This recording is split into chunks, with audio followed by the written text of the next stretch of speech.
Renato, huwag na lang. Maawa ka sa anak mo. Mamili ka! Yang batang yan o ako? Mamili ka! Yang gusto mo o gusto ko? Kung pinipili ko, ikaw ang mahal ko. Ang kagustuhan mo ay kagustuhan ko. Lahat ng gusto mo, siyang gagawin ko. Sigurado na ba kayo sa gusto ninyo?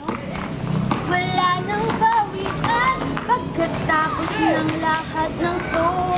Madali lang tong gawin, problema niyo ay ating tatanggalin. Sumama kayo sa akin. Ano ka ba? Huwag kang umiyak. Pagkatapos nito para kang batang kakalakak. Sumama kayo sa akin.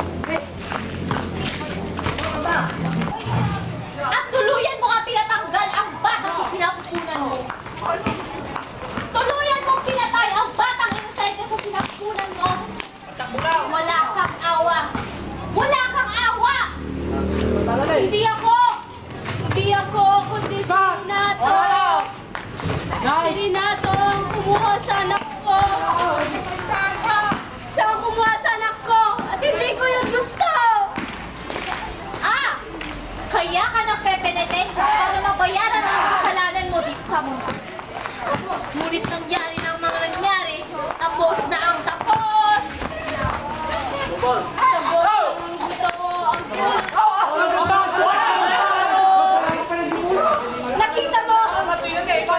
Nakita mo ang bilan sa likod ko.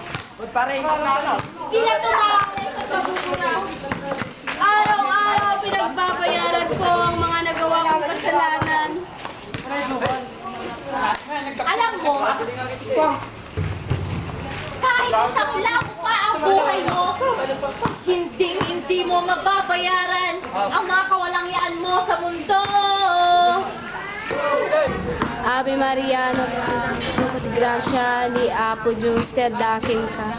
Sikati na ingasatan, kadagiti amin na babae, katingasatan mo at ibungatin mo amin, Jesus.